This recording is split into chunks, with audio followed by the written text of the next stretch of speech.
इस विद्यालय की पवित्र भूमि को नमन करते हुए मां सरस्वती के चरणों में वंदन करते हुए आप सभी लोगों का दिल से स्वागत, हार्दिक अभिनंदन करता हूं।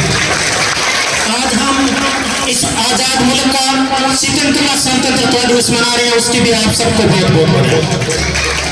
उसके बाद मैं माफी चाहता हूं कि बालिकाओं का कार्यक्रम होता है, हम लोग बीच में आकर विघन पैदा करने का काम करते हैं, इसलिए हमें माफ कीजिए।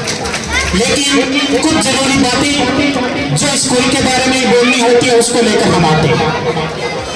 ये बालिका विद्यालय है और इसका सबसे बड़ा जो गांव का सौभाग्य मानिए या इन छोटी नन्ही मुन्नी बालिकाओं का सौभाग्य मानिए, ये विद्यालय जैसा कृष्ण जी सर ने बताया कि गांव से बाहर सीनियर स्कूल में जब ये बालिकाएं जाती थी, 8वीं तक तो हम यहाँ पढ़ा लेते थे, उसके बाद वहां 12वीं तक जाती थी, तो असामाजिक तत्वों का बहुत सा जो रूप था वो हमें देखने को मिलता था और उससे हमारे दिल में दर्द होता था। ये दर्द लेकर हम यहाँ आते हैं, इसलिए ये विद्यालय हमारा 12वीं कक्षा तक का हो गया है और इसका सर्वोत्तम अगर किसी को प्रणाम जाता है तो मेरे हिसाब से इस विद्यालय के समस्त स्टाफ को, इस बालिकाओं को श्रेय जाता है, ना कि किसी और को जाता है।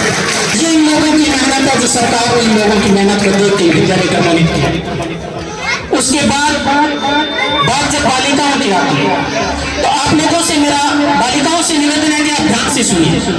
आप सब समझदार हैं, हर बार जब हम यहाँ आते हैं बहुत से लोग, मैं तो एक किसान का बेटा हूँ और जैसे छोटा सा हूँ, लेकिन विद्यार्थी भी हूँ, इसलिए आपके विद्यार्थियों की बात करता हूँ।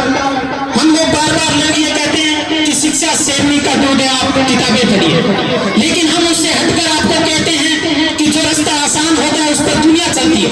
आप उस कंकरीले रास्ते को चुन लीजिए, जो मंजिल तक पहुंचा दीजिए। शिक्षा अगर शेरनी का दूध है तो संस्कार मां शेरनी का दूध है, आप संस्कार ग्रहण कर लीजिए, आपको कतई कोई रोकने वाला नहीं। उसके बाद ये बात आती है, लोग कहते हैं कि बालिका को शिक्षा क्यों दी जाए, लड़कों को पढ़ा लिया जाएगा, वो हमारे गांव का, हमारे घर का नाम रोशन करेगा। लेकिन हम कहते हैं कि इस धरती पर से नारी का सम्मान जा नहीं सकता, नृत्यपन से नारी का मान जा नहीं सकता।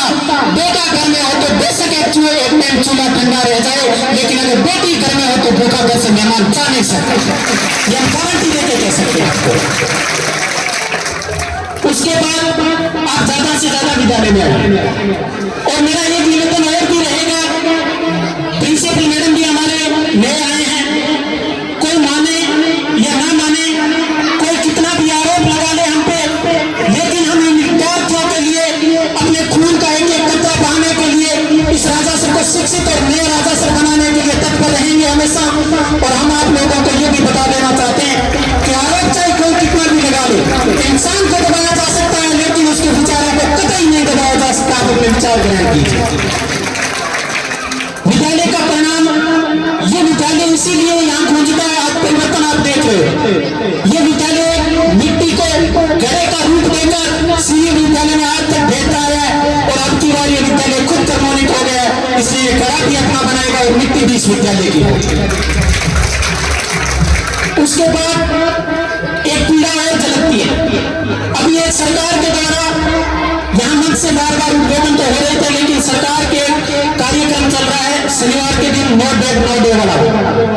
हम ये चाहते हैं स्टाफ से हमारा हाथ जोड़ के, विद्यार्थी समझ के मान लीजिए, निवेदन रहेगा कि अगर आप 6 दिन कक्षा में पढ़ाते हो, दिन रात मेहनत करते हो, तो जिस दिन शनिवार के दिन बच्चे बैग लेना आए उस दिन आप परिवार की तरह जुड़ जाइए, इनको अच्छी अच्छी बातें कीजिए, संस्कारों से इनके इस उज्जवल भविष्य को और सरोकार बना दीजिए। एक विशेष धन्यवाद मेरा ये भी रहेगा, जिसमें समस्त शाला स्टाफ का धन्यवाद है, लेकिन रचना मैडम और अरविंद जी सर का विशेष धन्यवाद मेरे विद्यार्थी वर्ग से रहेगा, जिसने पिछले साल 10वीं और 12वीं क्लास को इस विद्यालय से अपने घंटे क्लास पूरी लेकर सीनियर स्कूल में जाकर पढ़ाकर आज उनका उज्जवल भविष्य बनाकर रखा। उसके लिए मैं उनका दिल से धन्यवाद करता हूँ, व्यक्तिगत धन्यवाद करता हूँ। और मैं आपसे समस्त शाला स्टाफ से भरोसा भी दिला देता हूँ, वादा भी करता हूँ कि इस हिंदुस्तान की